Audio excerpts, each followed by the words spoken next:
Magpakilala ka po. I'm Vincent Renz Estrella. I'm a call center agent. May mga katanungan lang po ako about sa inyo. How are you with your job right now? Okay naman po. Second question, what the best thing about your job? Siguro mabait yung boss and mataas siya magbigay ng salary.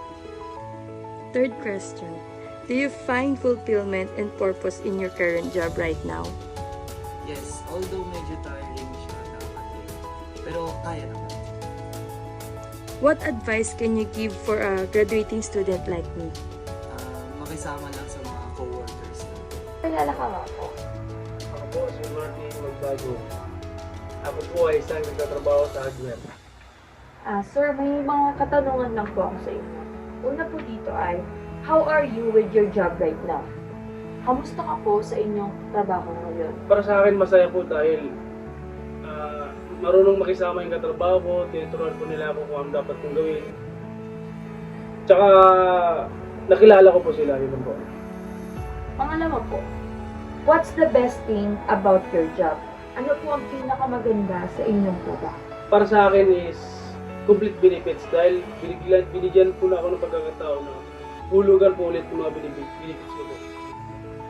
Pangatlo po, do you find fulfillment and purpose in your current job? Nakahanap ka ba ng katuparan at layunin sa inyong kasalukuyang trabaho? Hindi po. Last question po, what advice can you give for a graduating student like me? Para sa akin, katulad po sa'yo, magsipag lang po kayo, mag-aaral yung mabuti, pagkatapos po, trabaho kayo para masuklian nyo naman yung kahirapan ng mga magulang nyo. Yun lang po. Maraming salamat po sa inyo, sir. Thank you po. Thank you po. Kakilala ka po. Ako po si Gloria Estrella. May mga katanungan lang po ako sa inyo. Unang tanong po, what profession did you retire from and how did you choose this career? Ano pong profession niyo dati? Ang profession ko dati is business.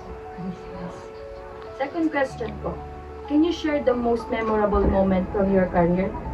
Ano po yung pinaka-memorable na hindi niyo po malilimutan yung sa career niyo? Yung pagtitinda ko, gusto ko magkaroon agad ako ng mapagkukunan ng pera. Third question po, what were some of the biggest challenges you face in your job? Ano po yung pinakamalaking pagsubok na naranasan nyo nung sa career nyo po? Yung mahirap gumawa, mahirap pumasok ng business. Fourth question po, how your professional experience shape you who you are today? Paano niya po nahubog yung buong pagkatao niyo po? Kung ano po kayo ngayon? Siyempre, isa akong Business businesswoman. Last question po, what advice can you give for a graduating student like me? Sa akin lang is, isa ka mag-aaral, magpag-aralan na mabuti, mag-aral ka mabuti para ikaw ay makapasa sa iyong Course. Course. Okay. Yun lang po. Maraming salamat po. Oh, thank you. After I interview the person, it's time naman po for me to answer these questions about doing this video. So first question, how was your experience during the interview and what did you learn from them? Actually, habang ini-interview ko po sila, naiisip ko na po yung future ko or yung magiging career ko in the future after graduation. Then, and what did you learn from them? Sa white collar job at saka sa blue collar job naman po, yung natutunan ko sa kanila is may isa po silang parehong sinabi na about sa kanilang mga trabaho. Ito po yung kailangan marunong kang makisama sa mga katrabaho mo.